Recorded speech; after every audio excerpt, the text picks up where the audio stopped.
Imagine waking up in a world with no smartphones, no buzzing alarms, no endless scrolling through feeds before getting out of bed. Instead, the sharp ring of a rotary phone jolts you awake, the kind of sound that demands your attention in an instant. It's the mid-1960s, and you are a teenager in suburban America. The morning sun slips through patterned curtains, spilling golden light across a small wooden room decorated with posters of Elvis, the Beatles, or perhaps a favorite sports team. There's no glow of a charging phone on the bedside table, only a black rotary dial telephone and a few treasured keepsakes. You stretch, roll out of bed, and the floor creaks softly beneath your feet. Downstairs, breakfast is already waiting. The smell of scrambled eggs, sizzling bacon, and fresh toast fills the house.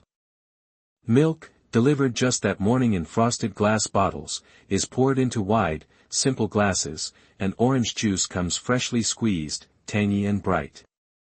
The family gathers at the table, beginning the day together. Dad flips through the morning newspaper, glancing at headlines about politics, space exploration, or baseball scores. Mom reminds you not to be late for school, her voice calm but firm, while your younger sibling fiddles with a toy at the table.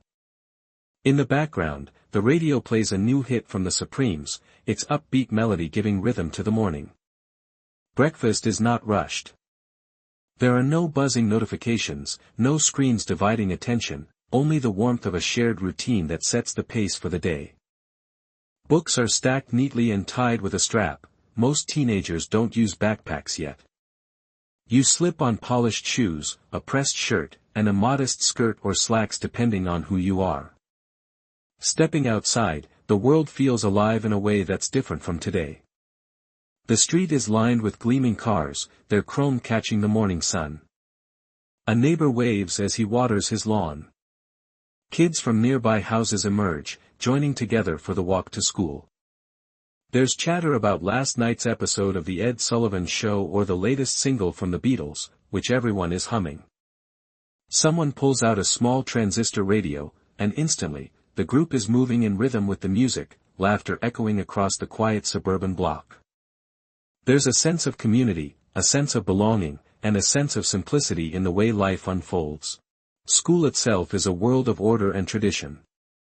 The flag waves proudly outside, and classrooms hum with the sound of chalk scratching against blackboards. Teachers, dressed neatly, command respect as they explain history, literature, and science. The boys sit in rows with crew cuts and letterman jackets, the girls in poodle skirts, cardigans, or neatly pressed dresses. Passing notes folded into neat triangles is the secret form of communication, slipped across desks when teachers aren't watching. There are no glowing screens to sneak glances at, only eyes meeting eyes, small smiles, and nervous gestures. Lessons feel strict by today's standards, but the discipline is matched with a sense of purpose. Lunch brings laughter to the cafeteria, where trays hold sandwiches, fruit, and cartons of milk. Friends gather around long tables, trading food, teasing each other, and planning what they'll do after school. The sound of lockers slamming, sneakers squeaking on polished floors, and the crackle of announcements over the loudspeaker create a rhythm of teenage life that feels both ordinary and extraordinary. When the final bell rings, the air outside is filled with energy. Some head straight to part-time jobs at gas stations, diners, or local shops. Others gather at the corner drugstore, sipping cherry sodas at the counter and flipping through the latest magazines. But for many, the most exciting stop is the diner, the heart of teenage social life. The door jingles as it opens, and inside the air is warm with the smell of burgers grilling, fries frying, and milkshakes being poured into tall glasses. Couples sit close in corner booths, hands brushing as they sip from the same straw. The diner is more than just a place to eat, it's a stage where friendships deepen, romances spark, and memories are made. After the laughter and chatter of the diner, the day slows as evening sets in. At home, vinyl records spin on a turntable, filling living rooms with music. Parents relax in armchairs, the evening news flickering from a black and white television set in the corner. Dinner is eaten together, around a wooden table, with conversation about the day's events. Afterward, teenagers retreat to their rooms, lying on their beds with record sleeves scattered around them, listening to songs that speak to their hearts, dreaming of futures that feel just within reach. There's a diary entry perhaps, or a letter written to a friend, folded carefully and waiting to be mailed. The night air drifts through open windows, carrying the faint sound of crickets. But the evening is far from over. Tonight is the school dance, and it's the highlight of the week. Boys in crisp shirts and ties, girls in colorful swing dresses and bows, gather nervously at the edges until the first song begins. The music is alive, rock and roll riffs, soulful Motown, playful pop. Couples take to the floor, twisting, turning, moving in sync to the rhythm. For a teenager in the 1960s, this is the moment that defines youth, freedom, music, friendship, and the promise of love. As the dance winds down and the night comes to an end, the streets grow quiet again.